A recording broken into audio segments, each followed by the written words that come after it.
Alors, qu'est-ce que ça peut bien vouloir dire être une TPE et une PME éco et socio-responsable? C'est ce que je me propose de vous exposer tout au long de cette série de 7 vidéos qui vont se succéder en répondant à toutes ces questions comme le quoi, le pourquoi, qui, quand, où, combien et comment. Et nous allons continuer avec cette nouvelle vidéo en répondant à la question quand.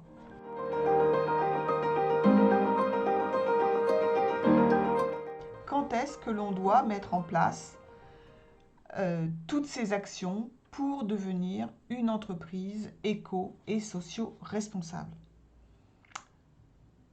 À votre avis, avec ce que l'on a vu concernant l'historique que j'ai vu, le dérapage sur ces 250 dernières années,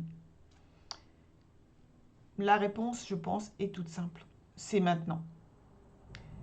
Alors, deux points de repère. D'abord, l'horizon des objectifs de développement durable, qui est 2030. Et au 15 novembre 2021, il restera 3333 jours pour répondre. Et le 15 octobre 2022, il restera 3000 jours, exactement. Les objectifs de développement durable ont été promulgués, votés en septembre 2015. On a passé, dans le cours de l'année 2022, on est à plus de 2500 jours, donc on a déjà épuisé la moitié du quota, si je puis dire. Et donc maintenant, il y a urgence avant le 31 décembre 2030 pour atteindre ces objectifs en question. L'autre horizon que l'on a, c'est 2050, pour atteindre la neutralité carbone. Et ce qu'il faut bien comprendre, c'est que 2050, c'est dans 30 ans. Et pour ressentir un petit peu la difficulté de cet objectif, c'est d'essayer de se rappeler où on était il y a 30 ans. Si vous pouvez vous le permettre, si vous avez 40 ans ou 50 ans ou 60 ans ou 70 ans, où est-ce que vous étiez il y a 30 ans? Eh bien, est-ce que vous avez vu le temps passer? C'est la question à se poser. Non, rien du tout. C'était hier. Et donc en fait, c'est ce laps de temps-là qui reste pour les 30 ans qui arrivent. 2050, dans 30 ans, c'est demain matin. Alors évidemment, si vous avez 30 ans, dans 30 ans, vos propres enfants auront votre âge. Vous aurez peut-être des petits-enfants. La vie aura coulé, mais c'est vraiment demain matin. Donc il est extrêmement urgent de s'y mettre.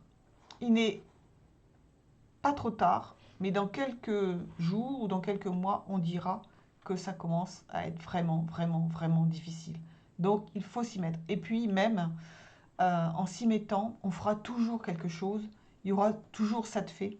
Mais il faut arrêter de continuer à travailler et à réagir et à vivre comme on le fait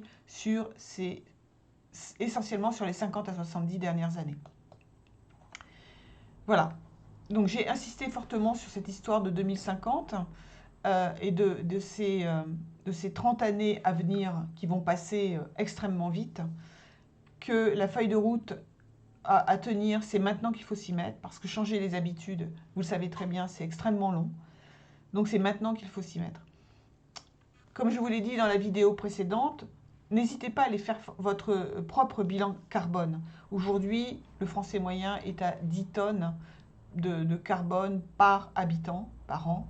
Il faut qu'on descende à 2 tonnes et c'est un exercice très très très difficile. Il faut absolument que toutes les habitations, toutes les maisons, tous les logements deviennent zéro, impact zéro.